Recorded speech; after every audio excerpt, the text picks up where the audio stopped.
Chapter 12.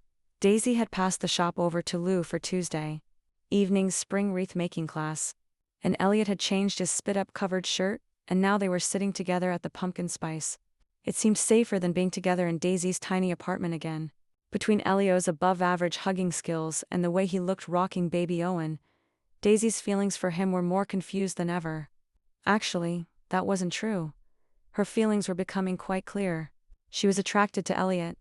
She glanced across the table at him to confirm. His brow furrowed as his gaze flicked from where his laptop was open to some old copies of the Dream Harbor Gazette, to his phone, where he was Googling some of Daisy's relatives, to a dusty old book of town history he'd found at the library. Okay, so he was a giant nerd. Was that a red flag? But he looked hot in those glasses, and the way his damn hair refused to stay in place was really doing something for her. Yep, attracted. And it was highly inconvenient. She wasn't supposed to be attracted to her fake boyfriend. Elliot looked up and caught her staring at him.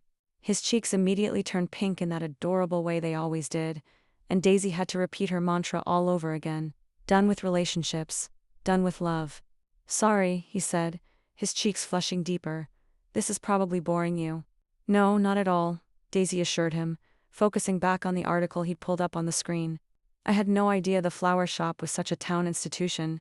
The building itself is over 200 years old, and you can see in this early photo here that stained glass above the door is original, which is remarkable, really.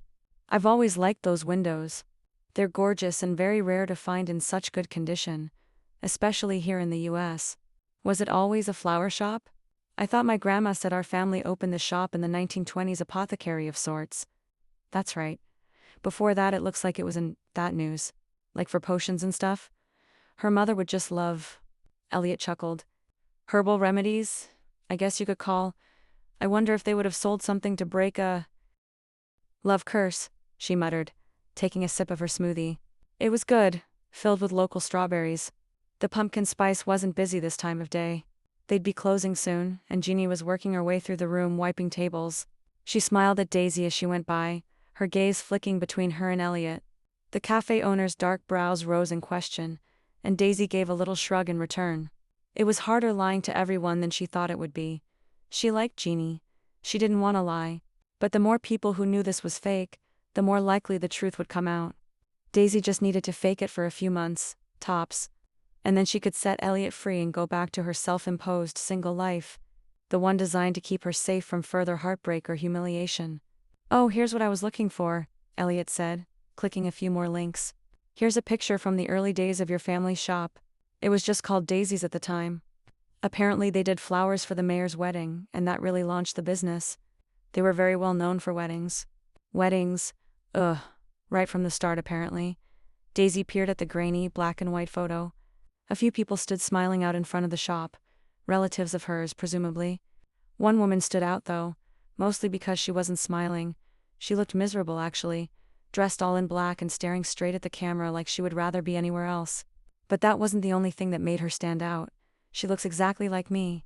The resemblance was so strong that goosebumps raised along Daisy's arms. She sat back in her seat, needing some distance between her and the past, staring at her through the computer screen. That's spooky.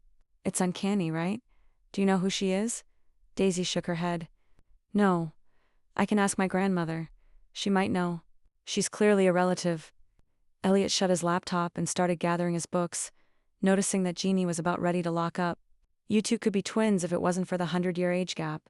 Yeah, Daisy said, her voice faint. It wasn't so much the fact that she had the same face as that woman, it was more the misery she saw in her eyes. Was that how Daisy looked? Did she give off an air of tragedy so strong that it was clear to everyone she was cursed?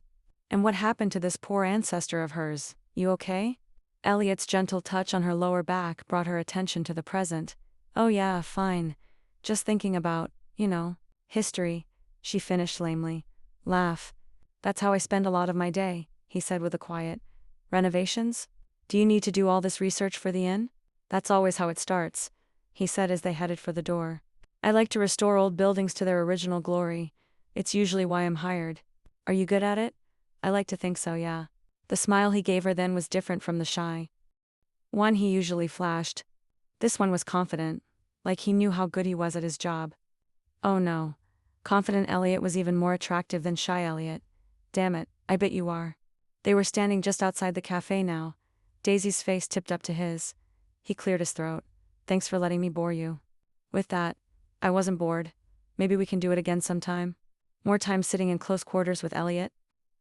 Daisy's mind wandered to quiet library tables and cozy cafe corners, to heads bent together and hands on knees, on thighs, to darkening evenings like this one where they stood so close together, and it would be so easy to lean in. She swallowed hard. Sure, it would be good for people to keep seeing us together, she said, and the reminder of their arrangement sent Elliot's confident smile slipping, just a little. Maybe she was doomed to be as miserable as the woman in the photo. Maybe that Daisy had been just as screwed up in love as she was, right? Definitely. Elliot stepped back. The moment turned awkward, and Logan pulling up in his beat-up pickup truck didn't really help. Hey, he said with a nod, through the open window. Jeannie's on her way out, Daisy told him, and thankfully she appeared from the alley beside the cafe. Daisy, Elliot, you're still here. I wanted to ask what you two were studying. Jeannie went to the driver's side window on the truck and leaned in for a kiss. Logan happily obliged, and envy shot through Daisy like ice through her veins. She'd thought she had that. She thought she'd found her person. Twice. And she'd been wrong. All the nights she'd spent crying over David came roaring back to the forefront of her memories. Did she really want to go through that again? Definitely not. Just town history, Daisy told her, swallowing down her emotions. Elliot was filling me in on some details about the flower shop. Oh, neat, Jeannie said. Anything interesting? You're not the first person to think. The cafe was haunted, Daisy said, remembering the little tidbit shed found in that weird town history book. Really? Yeah, it used to be a hat shop, and the owner swore that a ghost named Sally was scaring his customers away. No way.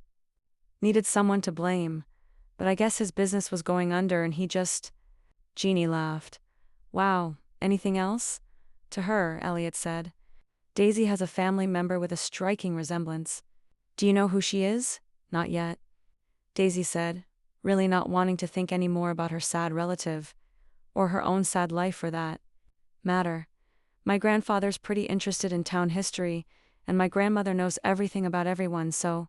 Logan shrugged. If you want to pick their brains, I'm sure they'd love it. Elliot's face quite literally lit up. That would be incredible, Logan chuckled. I'm not sure incredible is the right word, but it could be interesting. Feel free to come up to the farm anytime. You ready? He asked, turning his attention back to his wife. Yep, Jeannie replied cheerily, and when Logan got out of the truck to come around and open her door for her, Daisy wanted to curl in a ball and cry. Bye, guys, Jeannie called, oblivious to the emotions swirling through Daisy. She gave a weak wave back and was left alone on the sidewalk with Elliot, the setting sun painting Main Street in gold and pink. How romantic. Walk you home? Elliot asked. I live 3 buildings down. I think I can make it alone. Daisy was fiddling with the zipper on the black hoodie she had thrown on over one of her ubiquitous black t-shirts. Something had clearly upset her. He just wasn't sure what it was. I know, but who knows what dangers you might face at this time of night. He tried to joke, and Daisy's mouth lidded in a reluctant smile. It's 6 o'clock. I hear it can get rowdy in Dream Harbor at dusk. She just shook her head, still fighting her smile, and started walking. Elliot fell into step beside her. He felt silly when they landed in front of the flower shop 30 seconds later. What happened? He asked. What do you mean? You got sad. Daisy avoided his gaze, running her fingers through her hair. I'm sad a lot, Elliot. I just don't always show it. Me too. She looked up at him, and he wanted to cup her face in his hands and run a thumb over the delicate skin on her cheeks. But he tucked his hands in his pockets instead, not wanting to overstep, not sure what Daisy wanted from him. You never talk about your ex-husband. She shook her head, her gaze leaving his face and finding her black Converse sneakers interesting instead. At first he thought she wouldn't answer, that maybe had intruded on things she didn't want to tell him, but eventually she said, Matthew. We were together in high school. He was my best friend at the time. We thought it would be fun to get married, run off together. So, we eloped when we were 18, got hitched at the city hall in the next town over. Her laugh was more sigh than laughter, and Elliot's heart ached for her, for what he knew must come next. We were married for just over a year. My parents let us live in the back of the shop. We fought all the time. We didn't know how to be adults, let alone married adults. It was a stupid mistake. When she looked up, there were tears in her eyes.